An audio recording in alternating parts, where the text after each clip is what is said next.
Top quality और consistent performance के लिए सिर्फ सिल्वर पंप नाम याद रखना। ಬೇಸಿಗೆ ಬಂದರೆ ಸಾಕು ಕಾಡಿಗೆ ಬೆಂಕಿಯ ಆತಂಕ, ಮತ್ತೊಂದು ಕಡೆ ನೀರಿಗೆ ಹಾಹಾಕಾರ ಶುರುವಾಗುತ್ತೆ. ಈ ಕಾರಣದಿಂದಾಗಿ ಕಾಡಿನಲ್ಲಿರುವಂಥ ಪ್ರಾಣಿಗಳು ನೀರನ್ನು ಹರಿಸ್ಕೊಂಡು ನಾಡಿಗೆ ಲಗ್ಗೆ ಇಡ್ತವೆ. ಈ ಒಂದು ವಿಚಾರ ಇರುವ ಕಾರಣಕ್ಕೋಸ್ಕರ ಸಾಕಷ್ಟು ಕೆರೆ ಕಟ್ಟೆಗಳು ಕೂಡ ಬತ್ತಿ ಹೋಗಿರುವ ಕಾರಣಕ್ಕೋಸ್ಕರ ಈಗ ಕೆರೆಗಳಿಗೆ ನೀರು ತುಂಬಿಸುವಂಥ ಕೆಲಸವನ್ನು ಅರಣ್ಯ ಇಲಾಖೆ ಸಿಬ್ಬಂದಿಗಳು ಮಾಡ್ತಾ ಇರುವಂಥದ್ದು.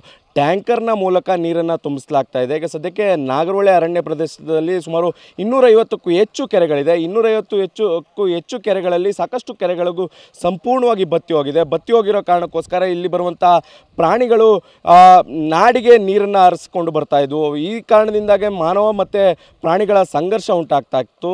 ಇದನ್ನು ತಪ್ಪಿಸುವ ಸಲುವಾಗಿ ಈಗ ಟ್ಯಾಂಕರ್ನ ಮೂಲಕ ಕೆರೆಗಳಿಗೆ ನೀರು ತುಂಬಿಸುವಂಥ ಕೆಲಸವನ್ನು ಮಾಡಲಾಗ್ತಾ ಇದೆ. ಸಾಕಷ್ಟು ಕೆರೆಗಳು ಸಂಪೂರ್ಣವಾಗಿ ಬತ್ತಿ ಹೋಗಿದೆ.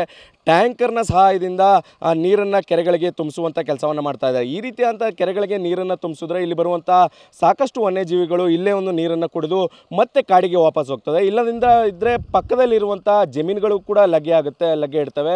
ಇಲ್ಲದಿದ್ದರೆ ಊರುಗಳಿಗೂ ಕೂಡ ಸಾಕಷ್ಟು ಪ್ರಾಣಿಗಳು ಲಗ್ಗೆ ಇಡುವ ಕಾರಣಕ್ಕೋಸ್ಕರ ಸಾಕಷ್ಟು ಪ್ರಾಣ ಹಾನಿಗಳು ಸಂಭವಿಸಿದೆ.